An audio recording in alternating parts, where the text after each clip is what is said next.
निर्वाचक मंडल में पहला प्रश्न आएगा, कौन कौन शामिल होता है।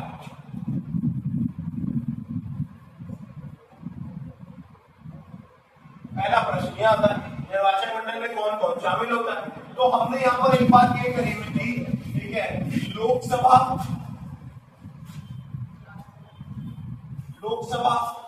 के निर्वाचित सदस्य, ये बात आई थी। ठीक, दूसरी चीज आई थी राज्यसभा के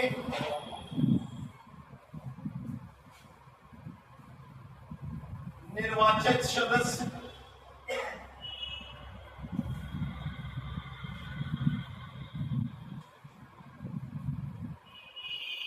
राज्य की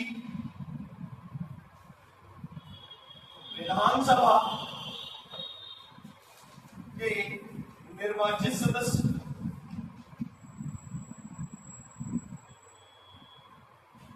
और दिल्ली,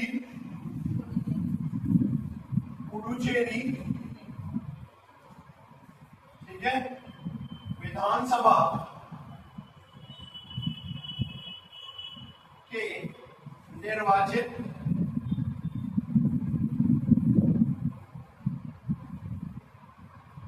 सदस्य, ये मिलकर, ठीक है, क्या बनाते हैं, निर्वाचक मंडल को बनाते हैं, राष्ट्रपति के निर्वाचक मंडल।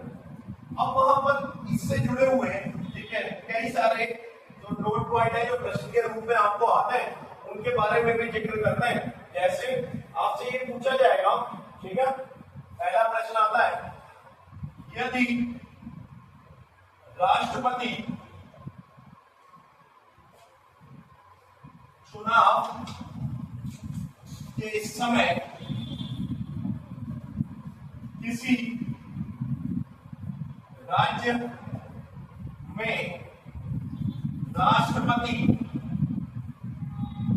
शासन लगा हो तो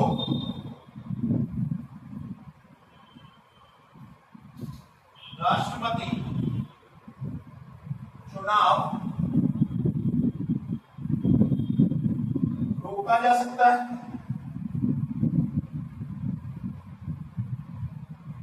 इसी का लैंग्वेज चेंज करके बात आएगी, इसकी सेम क्वेश्चन की लैंग्वेज चेंज क्या होगी इसे समझना। यदि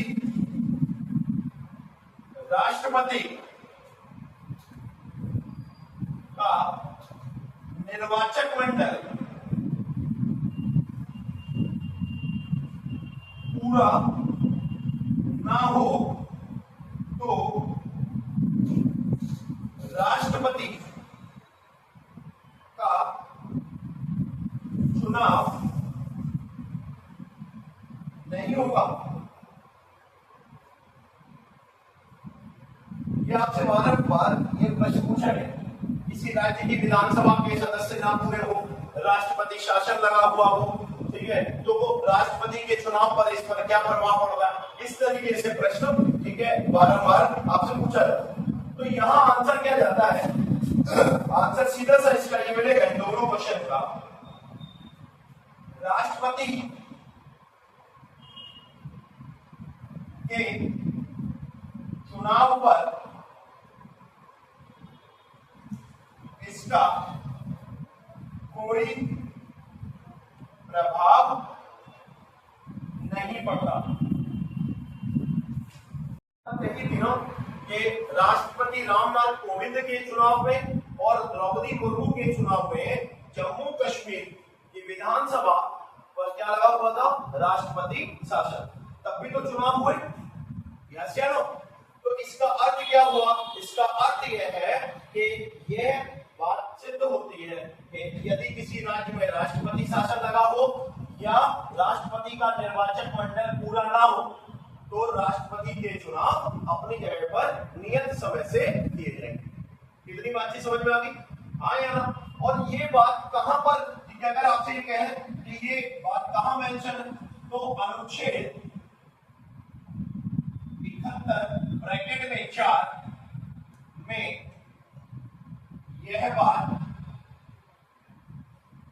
स्पष्ट रूप से 11वें संविधान संशोधन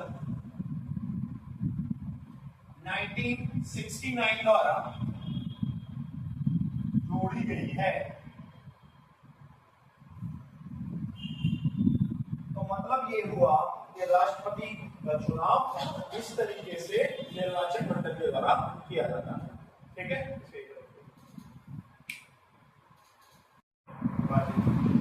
अब एक प्रश्न यहां पर इस तरीके से समझते हैं, आपसे ये प्रश्न पूछा जा रहा है कि राष्ट्रपति का चुनाव है और उस चुनाव से संबंधित कोई विवाद है, तो वो विवाद कहां पर उसकी सुनवाई की जाएगी, उसका निपटारा कहां पर किया जाएगा।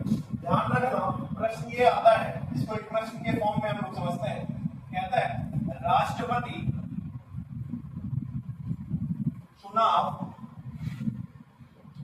से संबंधित किसी विवाद की सुनवाई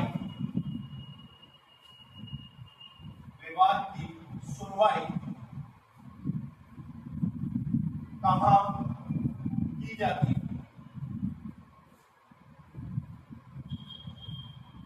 ठीक है, तो मैं स्पष्ट रूप से ये बात बता दे रहा हूं, मैं राष्ट्रपति चुनाव से संबंधित जो भी विवाद है उसकी सुनवाई अनुच्छेद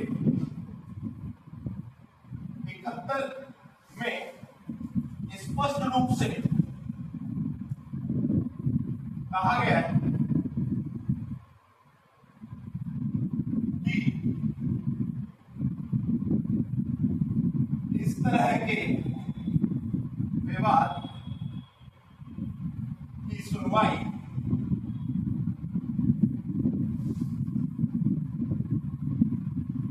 सुप्रीम कोर्ट में की जाएगी।